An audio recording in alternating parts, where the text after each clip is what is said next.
dia 29 de outubro é o dia da conscientização para o AVC.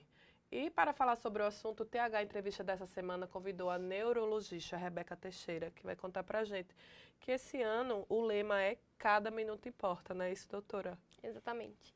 O AVC é a segunda causa de morte no nosso país e a primeira de incapacidade no mundo. Então está cada vez mais necessário a gente conscientizar a população de como, quando e como tem que procurar o serviço de emergência.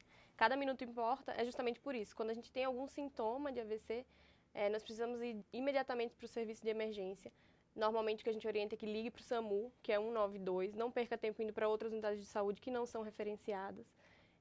No nosso estado a gente já conta com um programa recente de AVC, que qualquer unidade de saúde do estado consegue ser regulado através de um aplicativo para os serviços de saúde referenciados. Mas o que a gente precisa mostrar para a população é saber reconhecer os sinais e sintomas e para onde levar esses pacientes no caso de suspeita de AVC. E quais são esses sinais? Qualquer sintoma súbito de alteração de força, principalmente de um lado do corpo, assimetria facial, alteração de fala, o paciente pode não compreender, pode não conseguir falar, tentar e não conseguir. Ele pode até falar, mas tem uma alteração na articulação das palavras, que é aquela fala embolada que a gente fala. Alteração visual súbita também pode ser um sinal de AVC. Vertigem, que é a tontura súbita, acompanhada de náuseas, vômitos. E a cefaleia, a dor de cabeça, que ela é uma dor de cabeça normalmente referenciada como a que ela nunca sentiu antes, uma dor que atinge o seu pico em 1 minuto, pode ser considerado uma suspeita de AVC hemorrágico. Eu indo para o médico, tendo esse acompanhamento neurológico, eu tenho como saber se eu posso ter um AVC, se eu tenho essa tendência a sofrer um AVC? A gente conhece os fatores de risco de AVC hoje muito bem, né? Então a gente consegue te dizer o que é que você precisa melhorar, o que é que você precisa tratar dentro dos teus fatores de risco para diminuir o risco de AVC. Tem até um aplicativo que a gente usa, que é um aplicativo que foi produzido no Brasil, lá pelo pessoal de Joinville, que é o riscômetro de AVC, e é para a população mesmo. A gente baixa o aplicativo, coloca o seu peso, sua idade, se você fuma, quanto que você ingere de vegetais e frutas, e aí ele coloca teu risco. E é bom porque ele consegue te dizer onde é que você tem que melhorar, né? Então, assim, uma consulta regular com o neurologista vai só te mostrar onde que você tem o fator de risco para o AVC. História familiar também é importante. Tuas doenças prévias, se você já é hipertenso, se você é diabético, teu consumo de álcool, teu consumo de cigarro. Então, dependendo de cada pessoa, a gente consegue ter uma estimativa, né? Qual a principal causa do AVC? O principal fator de risco para o AVC é a hipertensão arterial. Mas hoje a gente fala que tem 10 fatores de risco, os principais, que a gente pode modificar, né? Então a gente tem sedentarismo, a população está cada vez mais sedentária. Os adolescentes começam muito cedo. Antigamente, a diversão das crianças era mais fora de casa, né? Hoje é videogame, então as crianças estão ficando obesas, hipertensas e diabéticas muito mais cedo. Então sedentarismo, estresse e ansiedade, que tem bastante também acontecido, principalmente no pós-pandemia. Tabagismo e etilismo, diabetes. Então, tem muitos fatores de risco aí que a gente consegue melhorar, modificar para evitar esse risco de AVC, mas o principal é a hipertensão arterial.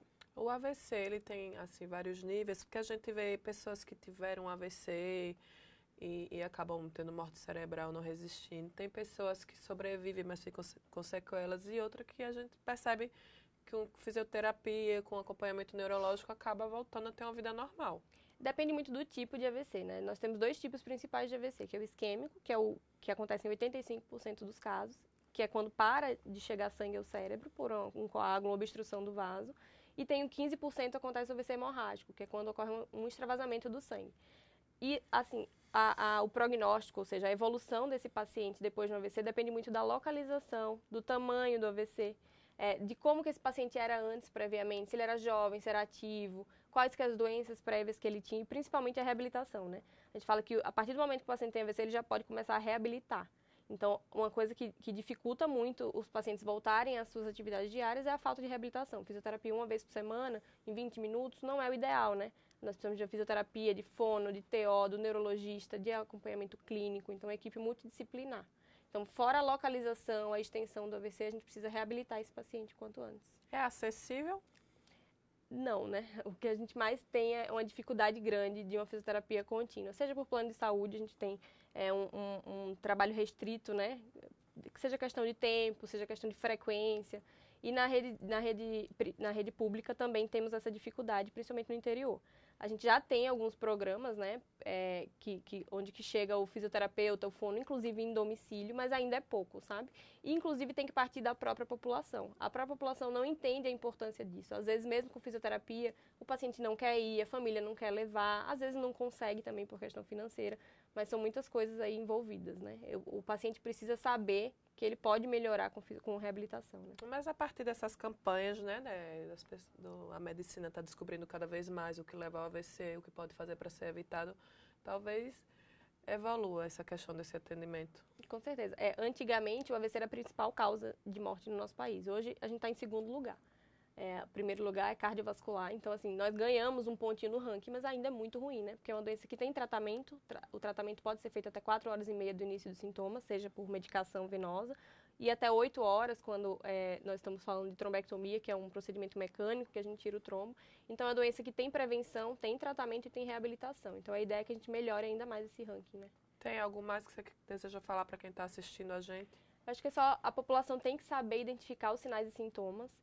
E não só do seu e não só dos seus familiares. A gente tem que fazer um trabalho em equipe populacional. Você está passando na rua e vê um paciente com suspeito de AVC no meio da rua, você liga para o SAMU 192. Você tem que saber orientar quando esses pacientes estão bem mesmo. Você tem uma avó, um vô, se você acha que ele tem fator de risco, já comece a falar, vô, se você sentir isso, pode ser um AVC, ligue para o SAMU. Educação populacional, né? Isso que a gente está querendo fazer agora.